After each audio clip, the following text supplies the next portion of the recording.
할렐루야. 9월 5일 새벽입니다. 눈을 들어 산을 보아라. 너의 도움이 어디서나 천지를 지으신 하나님께로다. 아멘. 하나님께서 우리를 지키시며 붙드시는 한 주가 될 줄 믿습니다. 오늘 우리가 함께 나눌 말씀은 잠언 25장입니다. 25장. 이것도 솔로몬의 잠언이요 유다왕 히스기야의 신하들이 편집한 것이니라. 이를 숨기는 것은 하나님의 영화요 이를 살피는 것은 왕의 영화니라. 하늘의 높음과 땅의 깊음같이 왕의 마음은 헤아릴 수 없느니라. 은에서 찌꺼기를 제하라. 그리하면 장색에 쓸만한 그릇이 나올 것이요 왕 앞에서 악한 자를 제하라. 그리하면 그의 왕위가 의로 말미암아 견고히 서리라. 왕 앞에서 스스로 높은 체하지 말며 대인들의 자리에 서지 말라.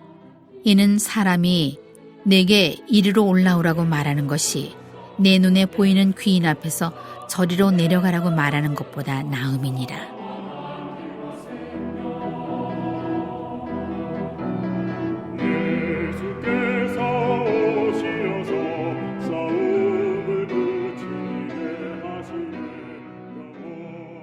너는 서둘러 나가서 다투지 말라. 마침내 네가 이웃에게서 욕을 보게 될 때에 네가 어찌할 줄을 알지 못할까 두려우니라. 너는 이웃과 다투거든 변론만 하고 남의 은밀한 일은 누설하지 말라. 듣는 자가 너를 꾸짖을 터이요 또 네게 대한 악평이 네게서 떠나지 아니할까 두려우니라. 경우에 합당한 말은 아로새긴 은쟁반의 금사관이라. 슬기로운 자의 책망은 청종하는 귀의 금고리와 정금 장식이니라. 충성된 사자는 그를 보낸 이에게 마치 추수하는 날의 얼음 냉수 같아서 능히 그 주인의 마음을 시원하게 하느니라. 선물한다고 거짓 자랑하는 자는 비 없는 구름과 바람 같으니라. 오래 참으면 관원도 설득할 수 있나니 부드러운 혀는 뼈를 꺾느니라. 너는 꿀을 보거든 조카리만큼 먹으라. 과식함으로 토할까 두려우니라. 너는 이웃집에 자주 다니지 말라. 그가 너를 싫어하며 미워할까 두려우니라. 자기의 이웃을 쳐서 거짓 증거하는 사람은 방망이요 칼이요 뾰족한 화살이니라. 환난 날에 진실하지 못한 자를 의뢰하는 것은 부러진 이와 위골된 발 같으니라. 마음이 상한 자에게 노래하는 것은 추운 날에 옷을 벗음 같고 소다 위에 식초를 부음 같으니라. 내 원수가 배고파 하거든 음식을 먹이고 목말라 하거든 물을 마시게 하라. 그리하는 것은 핀 숯을 그의 머리에 놓는 것과 일반이요 여호와께서 내게 갚아주시리라. 북풍이 비를 일으킴같이 참소하는 혀는 사람의 얼굴에 분을 일으키느니라.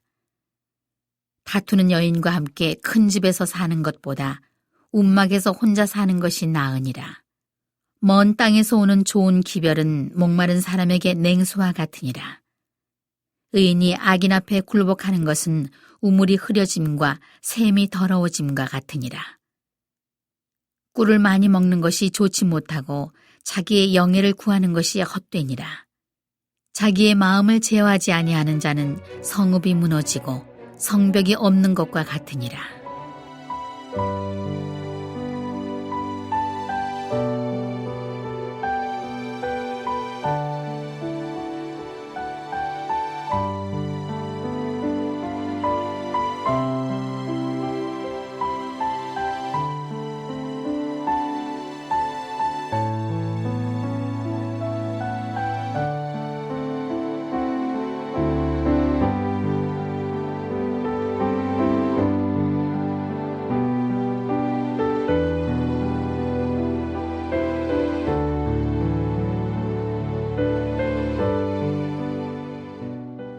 오늘 우리가 읽은 잠언 25장은 솔로몬의 세 번째 잠언으로 왕에 대한 내용이 기록되어 있습니다.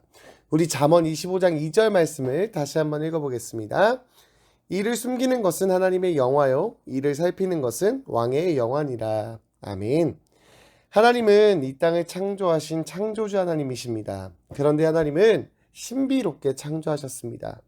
그래서 인간이 아무리 자연의 모든 것을 안다고 하지만 아직도 밝혀지지 않은 신비하고 비밀한 일들은 투성입니다. 하나님의 창조 질서와 원리를 우리는 다 이해하지 못합니다. 그래서 이를 숨기는 것이 하나님의 영화라고 표현한 것입니다. 물론 우리 인류는 발전할수록 신비하였던 일들을 하나씩 밝혀나가게 되고 수많은 발명품들을 만들어내고 있습니다.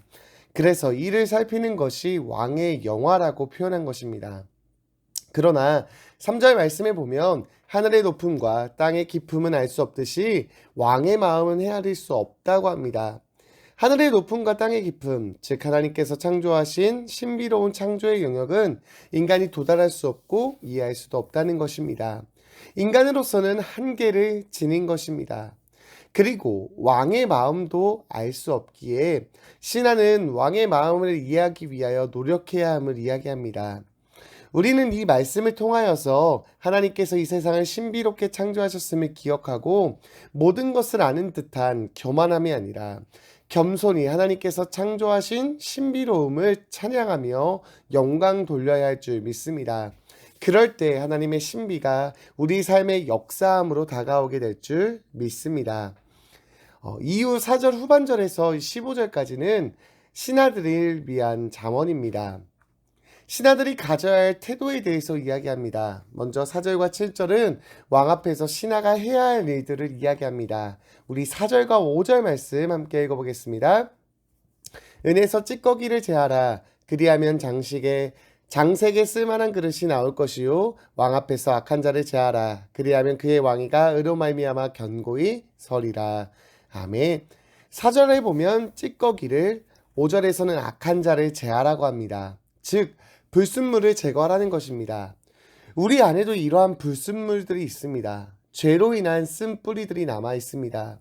우리는 날마다 주님께 나아가 이러한 불순물들을 제거하여 순도 높은 의로 견고하게 서게 되길 간절히 소망합니다.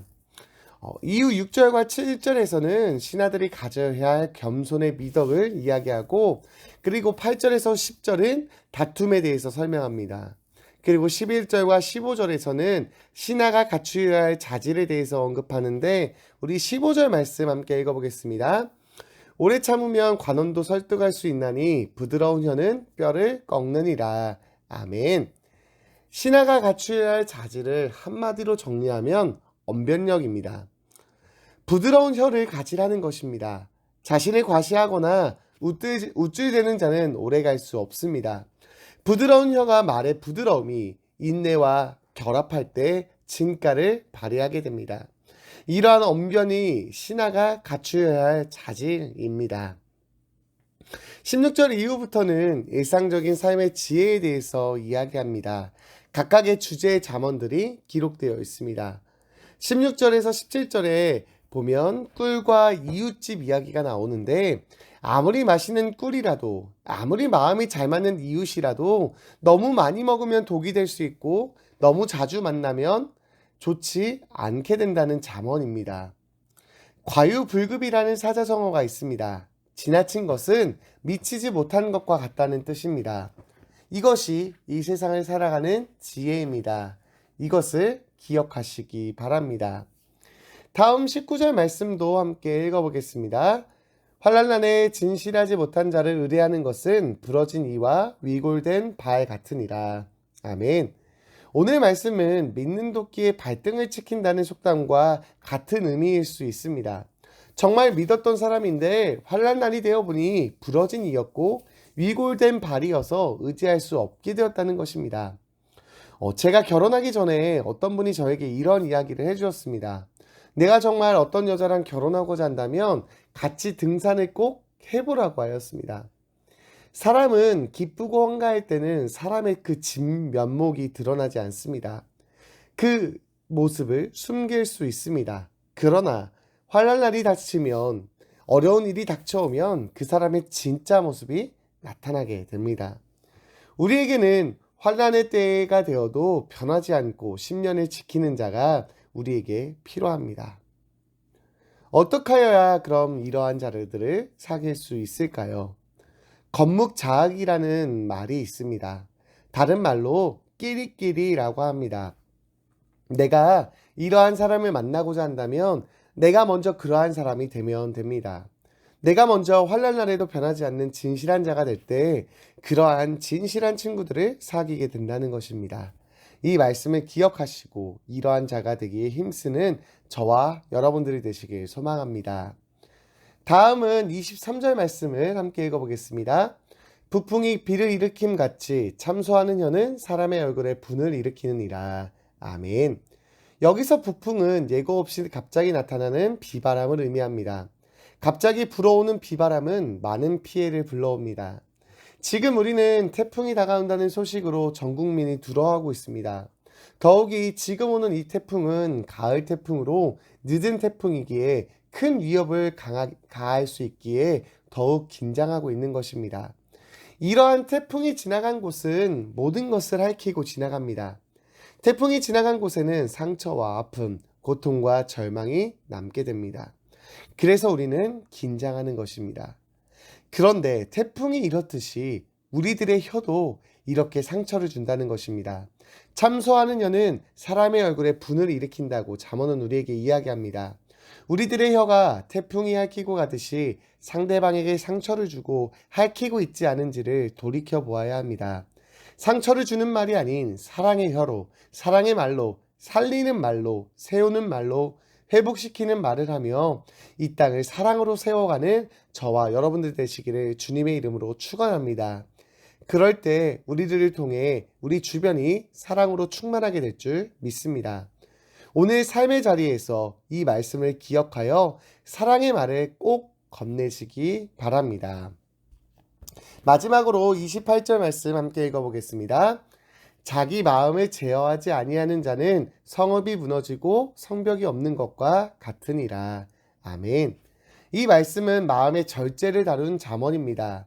우리는 주일 예배를 통해 마음의 중요성에 대해서, 마음가짐에 대해서 들었습니다. 마음의 힘이 얼마나 큰지, 마음에 우리가 얼마나 영향을 받고 사는지 깨닫게 되었습니다. 마음을 다스리지 못하는 자는 성읍이 무너지고 성벽이 없는 것과 같이 아무것도 지켜주지 못하는 취약한 상태라는 것입니다. 스스로를 지킬 수 없다는 것입니다. 마음을 지키시기 바랍니다. 마음의 중심을 하나님께 두어 하나님의 능력으로 다시 골리앗을 물리쳤듯이 베드로가 폭풍 위를 걸었듯이 하나님의 놀라운 역사하심을 경험하며 체험하시기를 주님의 이름으로 축원합니다. 합심 기도의 제목입니다.